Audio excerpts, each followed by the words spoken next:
Who is Bree Newsome?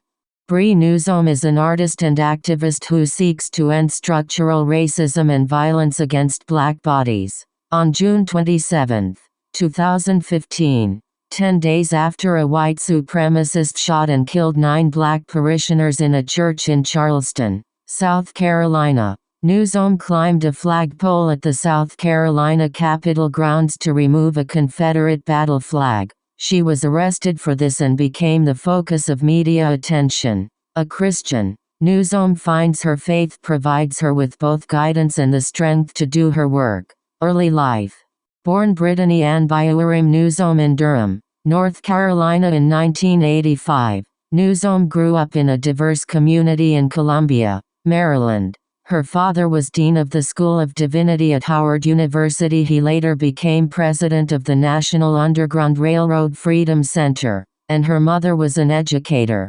Her parents instilled in their daughter the belief that if she wanted to be a responsible citizen, she should develop political awareness. Newsome also learned, as she said while on a panel in 2014, the space that exists for many of us, as a young Black girl, is so extremely limited that you really can't go very far without being an activist, without being in defiance of something. Growing up in the 1990s, Newsome loved Disney movie musicals and studied them to get a sense of storytelling, which she demonstrated when she began writing her own plays. She also expressed an early interest in music and was composing by the age of 7, a talent that continued to develop as she progressed in school. Musical ability seems to run in her family, as she's related to jazz musician McCoy Tyner.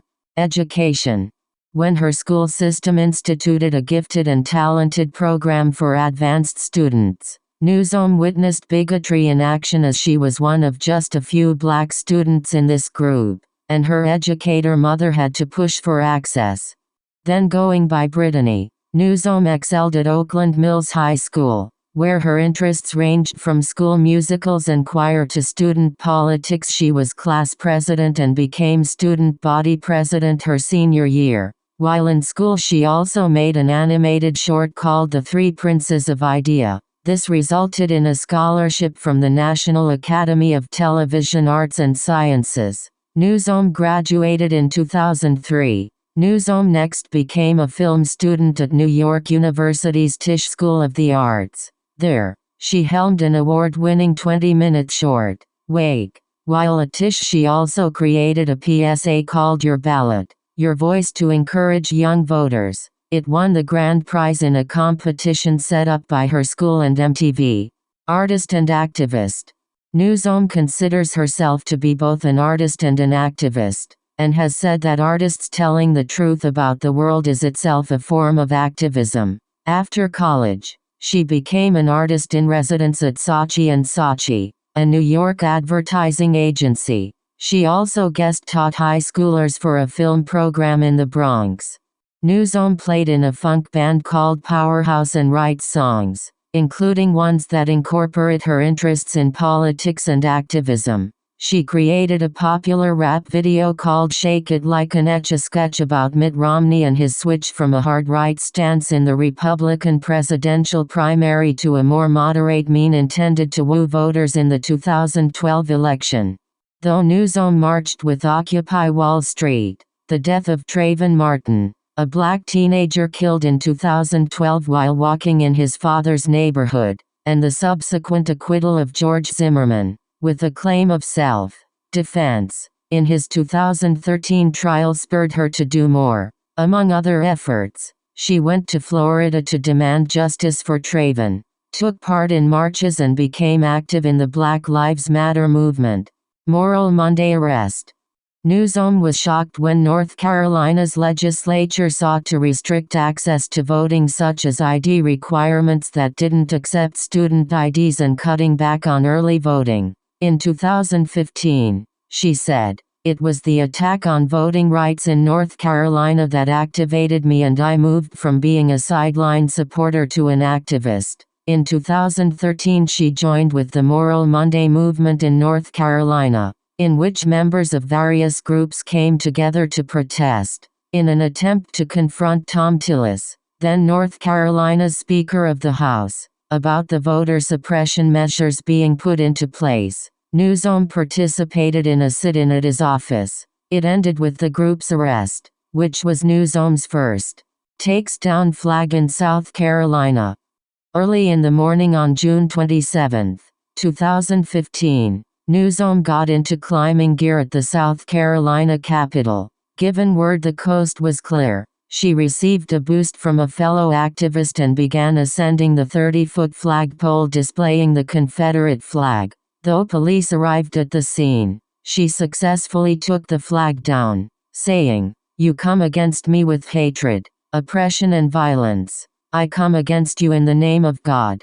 This flag comes down today." Supporters often claim the Confederate flag honors Southern heritage and soldiers. However, for many the fact that it is a symbol of the Confederacy makes it a powerful emblem of racism, as the Confederate goal in the Civil War was to forestall the elimination of slavery. The 4 million black people who were enslaved when the war started had an economic value of about $3 billion to their white owners. The Confederate belief in the justness of slavery was clearly stated at the time. When South Carolina outlined its causes of secession, the document bemoaned an increasing hostility on the part of the non-slaveholding states to the institution of slavery. Some of Newsome's ancestors were held in bondage in South Carolina at the time this declaration was made. Pictures of racist Charleston murderer Dylan Roof posing with a Confederate flag were publicly available, and after the shooting, lawmakers had begun debating whether to take the flag down. At the service for Reverend Clementa Pinckney, a shooting victim and South Carolina state senator, President Barack Obama called for this to happen, saying the battle flag served to remind people of systemic oppression and racial subjugation. Newsome acted the day after Obama spoke, although plans for what she did had already been in motion. Though she was the one on the flagpole, there were about 10 people who worked together to render Newsome's feat possible. This group agreed that, as Newsome was one of those physically capable of climbing the flagpole, having a black woman take down the Confederate symbol would make a powerful statement. She then was tutored by a Greenpeace activist on how to scale the pole. Knowing she would be arrested, Newsome prepared for that, and steeled herself for the risk that someone might shoot at her while she was exposed in the air. Consequences. After her descent, the police arrested Newsome, and James Ian Tyson, a white male ally who'd assisted her, and whose presence demonstrated that people of different races opposed the flag's presence. They were released on bail, but she and Tyson initially faced misdemeanor charges of defacing a monument on Capitol grounds, which could have resulted in a fine of up to $5,000 and/or a prison term of up to 3 years. These charges were later dropped. Another Confederate flag was up less than an hour after Newsome came down, in time for a rally of supporters. However, legislators ended up voting to remove the flag, and then Governor Nikki Haley signed the bill authorizing this. The flag was taken down on July 10, 2015, and sent to a museum.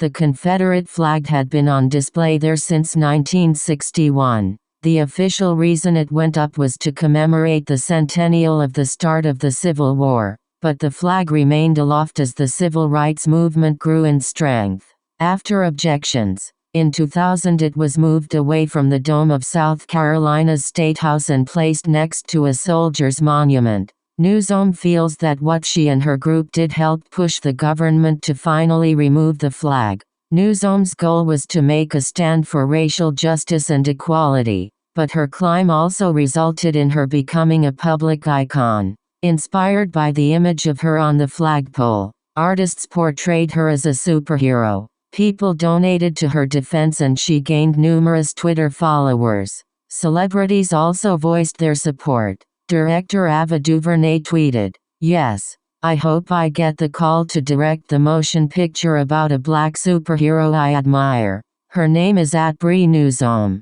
Going forward, Newsome received the NAACP's Chairman's Award in 2016. which the organization offers to individuals and organizations who have used their distinct platforms to be agents of change. With her elevated profile, she's able to address different groups, including with a talk called Tearing Hatred from the Sky. For Newsome, increased awareness of racial injustice is of the utmost importance, as she wants more people to try to effect positive change. In 2017, she wrote in The Washington Post, "Our nation faces a fork in the road and a decision to either continue down the same path of systemic racism or to confront our past honestly. It will increasingly fall upon everyday people to do the right thing." Personal life. Newsome married Marcus Bass in October 2018.